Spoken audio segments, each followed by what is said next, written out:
Hi, this is Louise Campbell, co-host of Surfing the Nash Tsunami podcast. This weekend, we're offering 4 conversations from Season 3, Episode 49. Our discussion about FibroScan use in the community settings in the UK and the recent NICE meeting on this subject, plus from the vault, a section of our coverage of the first NICE meeting on the subject back in March of this year. I'll begin this conversation by describing the National Institute of Clinical Excellence meeting on this subject of getting FibroScan access into the community for the location of cirrhosis and fibrosis in those over the age of 16 years. So it's quite a specific discussion. So I described the process by which the evaluation transitioned from a pure assessment of a cost of a test to the process looking at the pathways through the tests are delivered and the cost of specialist visits and other items patients incur along the pathway. Professor Ian Rowe picks up the conversation to note the reasons that this evaluation is different from the kinds of costs that NICE typically assess. Dr. Katherine Jack discusses the value of using FibroScan in Nottingham and her experience, where she practices in terms of picking up various levels of fatty liver disease. She describes the decision to reimburse FibroScan community use as, in her words, a bit of a no-brainer. Roger concludes that this is an unusual evaluation and medically a no-brainer,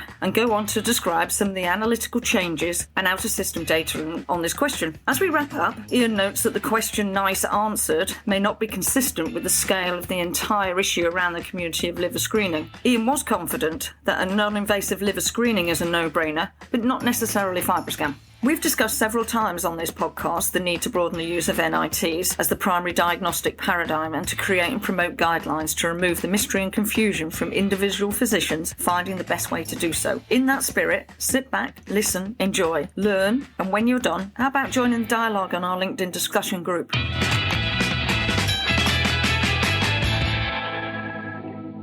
Roger Green. Why don't you kind of dive in for us, Louise? Your floor. Thank you. This really is carrying on the debate, specifically in relation to the NICE technology or the MedTech guidance considering access of FibroScan for primary care. And I think it's been an interesting experience. It's probably around about 9 months in progress so far. And this was the second public meeting. It's like a wheel. And I'm sure Ian and Kate have sat on NICE or advised and acted in various different guises. My previous experience has been for hepatitis C and on patient advocacy in the Royal College of Nursing side. So when you sit in the room and have those conversations, it's sometimes easier face to face. This is obviously now a Zoom experience with even the committee members not in the same room. So it's an interesting experience. You get on, you sign off your name, so you're just a public observer, and anybody can register to be a public observer. So what we're discussing today is not confidential information anymore. But what is interesting is we do seem to have come around to one of the initial points. It was very much a focus, and I think you stated this before, that NICE are very, very particular about what they review, and they set particular black and white lines around it. This is certainly, from watching and being part of those processes, something that doesn't quite fit in that box. And I think that's part of where FibroScan sits traditionally. It's got scan in the title, so most people think it's radiology delivered. And in fact, the original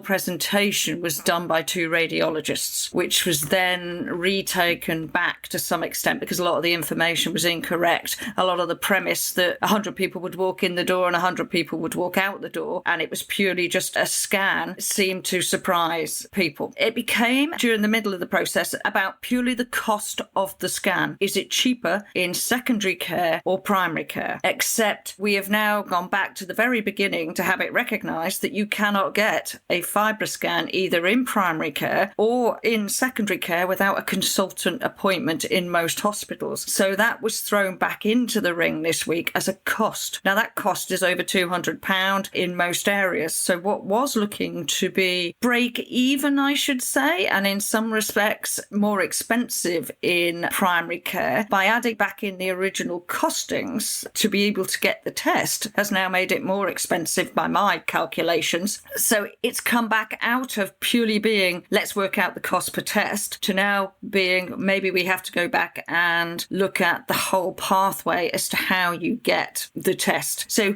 I'm going to stop there because Ian obviously and Kate have comments on that, I'm fairly sure, is that this is unusual for NICE to be about to turn something down, which was the last meeting, and then to revisit it and then to still have not necessarily looked at the right calculations. And after I've opened it up, then I'll make some more comments about what was is generally discussed in the field. So Ian, you've been to NICE before, you've done that. Ian Rowe. So, I've never been to NICE before, but I've read a lot of their documents in great detail and have provided, or as part of teams, evidence synthesis to support decisions that NICE make. I think you're right. This is a technology that is a little bit outside their usual wheelhouse. They think they struggle to understand its place in the diagnostic pathway. And I think to some extent that's because over the course of the last 5 years, the diagnostic pathway is shifting and has changed quite a lot. I think if we reflect on what we were doing in Leeds 5 years ago, FibroScan was a third-line test delivered in a small proportion of patients in secondary care after at least one consultant visit. Today, it's part of our primary care pathway. The test is still delivered by an employee of the secondary care trust, but certainly don't need to see a consultant to be able to have a scan. And I suspect the same is in Nottingham too, and has been for a lot longer than it was and has been in Leeds. And a lot of the evaluations of FibroScan and the sort of evidence that NICE are looking for, they're just not there. The evidence isn't available. And when they ask questions about what is the cost effectiveness in FibroScan in primary care versus secondary care, there's still quite a lot of missing information for them to be able to make a decision. And I think it's that continued uncertainty and changing background that's making their decision making so difficult. Katherine Jack. I'd just say as well, we've where I work in Nottingham, we've had a change to our FibroScan referral pathway a couple of years ago, and the consultants asked GPs to send a considerably larger number of people in with all kinds of risk factors, and we had a fairly large waiting list which we're making really good inroads on. But when we're scanning people, we're definitely finding cirrhosis or fatty liver, but a good number of people with cirrhosis who were previously undiagnosed and had no idea. This really highlights the importance of an early screening pathway, because once we found people who were quite unexpected and didn't realise that that's the conversation they were going to be having on that day, we can then deliver some very targeted brief interventions, give people quite a lot of help and support at the time, make sure they then get fed into the consultant clinic pathway, and we're picking them up early. So it feels for me that the concept of doing FibroScans early in the community is a bit of a no-brainer. It's very compelling. Everybody sitting around, the experts, and obviously I provide expert opinion, but like every expert, have to declare any conflicts of interest for doing that. But we cannot sit on the committee. We're not involved in those. And I think you're right. It's a no-brainer. As Ian said, it doesn't fit what is normal. There is normally a lot of evidence that comes with any of the technology that they're reviewing. FibroScan only came into the UK in 2017. Much of the data that is being reviewed is out of date. We cannot use data that's not produced outside of the UK because it's NICE. However, a lot of the data being considered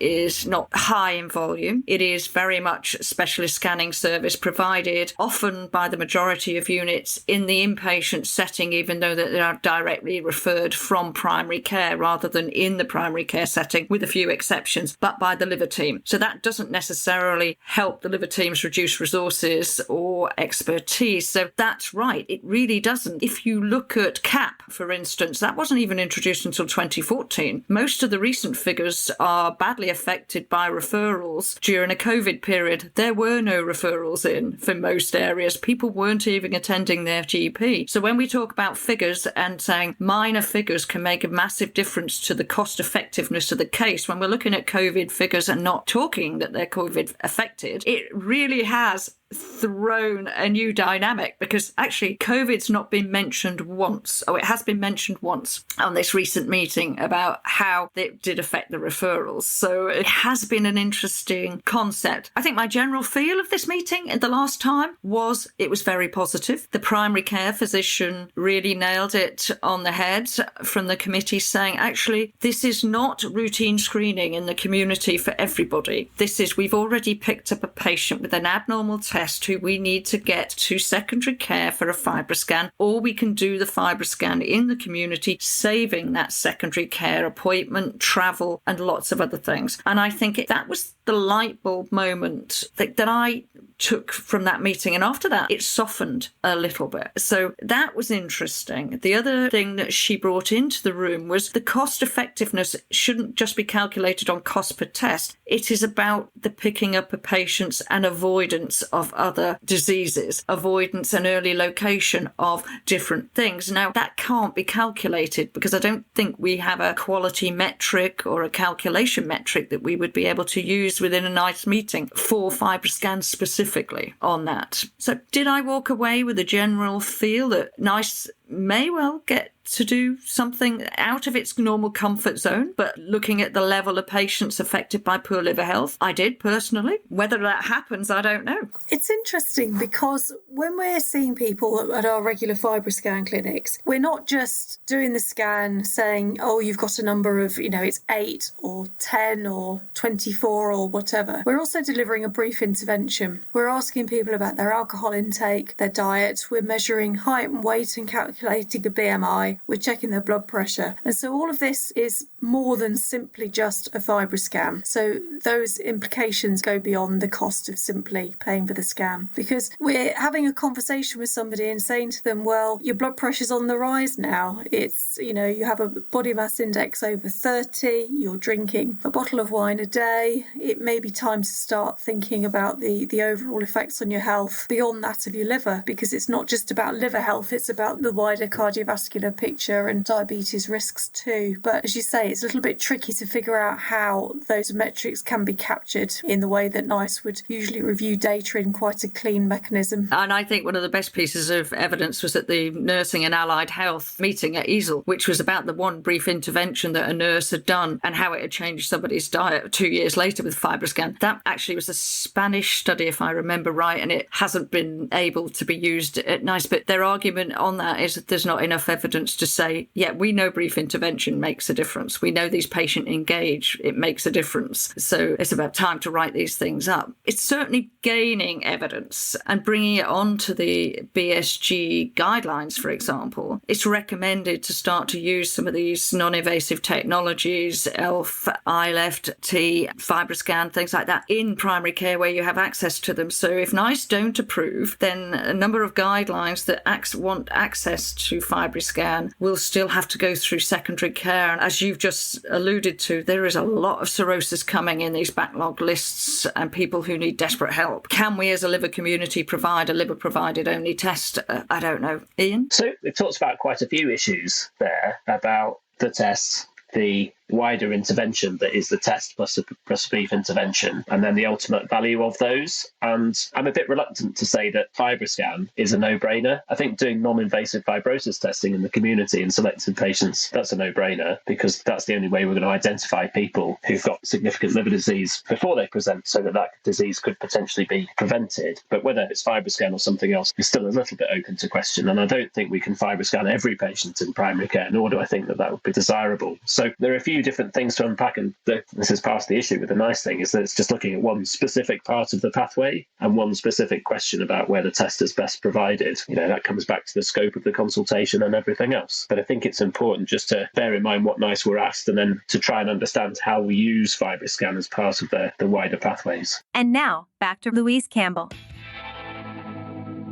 We hope you've enjoyed this recording. If you have any questions or comments about the content of this conversation or the entire episode, please send an email to questions@surfingnash.com. We'll be back next week, and I know we do not have a topic yet, so keep your eyes peeled for a preview ads or posts in LinkedIn, Twitter or Instagram. Until then, as Roger would say, stay safe, surf on, and we look forward to seeing you on the podcast. Bye for now.